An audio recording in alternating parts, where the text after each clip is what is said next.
As leituras de hoje, com muita simplicidade, lembram que não devemos nunca fechar os nossos corações para a palavra viva de Deus. Ao contrário, devemos abrir as portas das nossas casas, as portas do nosso coração, para acolher com esperança, com alegria, a palavra viva de Deus, a palavra que Deus nos dirige.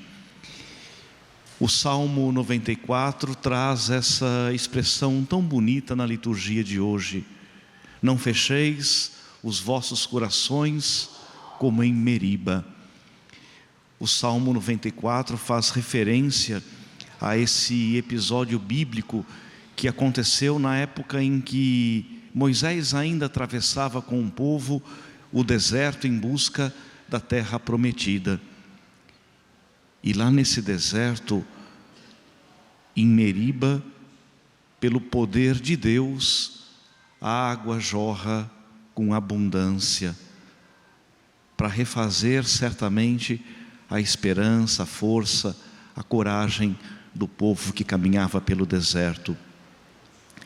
E Meriba significa lugar do litígio, da contenda, da infidelidade diante de Deus. Por isso que as leituras de hoje nos levam a deixar de lado qualquer tipo de infidelidade, de incredulidade, de litígio ou de contenda em relação a Deus, para que possamos de fato abrir para Ele o nosso coração. Abrir para Deus o coração, prestando sempre atenção em quem é Jesus. E essa é a resposta bonita que o Evangelho nos apresenta hoje. Jesus estava a caminho com seus discípulos e o evangelista Mateus faz questão de registrar essa que é a primeira profissão de fé do Novo Testamento. De maneira bastante natural, Jesus dirige aos seus discípulos uma pergunta que poderia parecer retórica, mas não é. Jesus quer saber qual é a opinião do povo sobre ele. Os discípulos vão logo respondendo que Jesus é tido em boa estima, em grande estima. Alguns comparam Jesus com o profeta Elias, com Jeremias, com o próprio João Batista. Mas Jesus continua o diálogo com seus discípulos, porque Ele quer saber qual é a opinião deles. O que os próprios discípulos até agora foram de fato capazes de entender sobre o projeto de Deus na vida deles. E Pedro, assumindo a sua liderança na comunidade apostólica, formula essa que é uma das expressões mais bonitas da fé cristã: tu és o Messias, o Filho do Deus vivo.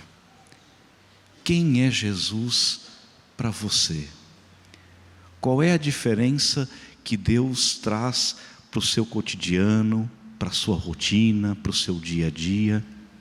O Evangelho de hoje é como se renovasse para nós essa mesma pergunta: quem dizem os homens ser o Filho do homem? Qual é de fato a importância que Deus ocupa na minha vida? Tenho certeza que vocês consideram Deus em grande estima. Hoje vocês vieram visitar Nossa Senhora e o seu santuário porque querem, especialmente neste ano santo, renovar a esperança, renovar a certeza de que nós somos de Deus, nós a Ele pertencemos. Celebramos hoje o primeiro centenário da vinda do Beato Eustáquio aqui a essa igreja, simbolizando a graça de Deus, a graça presente na vida de tantas pessoas que encontram aqui na casa de Nossa Senhora mais intimidade, mais contato e proximidade com a graça de Deus. O Evangelho nos faz pensar em quem é Jesus para nós. Qual é a diferença radical, o valor precioso que Deus oferece a cada um de nós. A nossa intimidade com Deus vai crescendo sempre à medida em que reconhecemos que na origem da nossa vida, na origem dos nossos sonhos, dos nossos desejos, das esperanças, está sempre a graça de Deus. E conhecer Jesus para nós não é simplesmente uma tarefa, um trabalho a mais, não. Conhecer Jesus significa segui-lo, tornar-se discípulo. Por isso que a novena deste ano traz o seguimento de Jesus, traz o conhecimento de Jesus como uma proposta fundamental.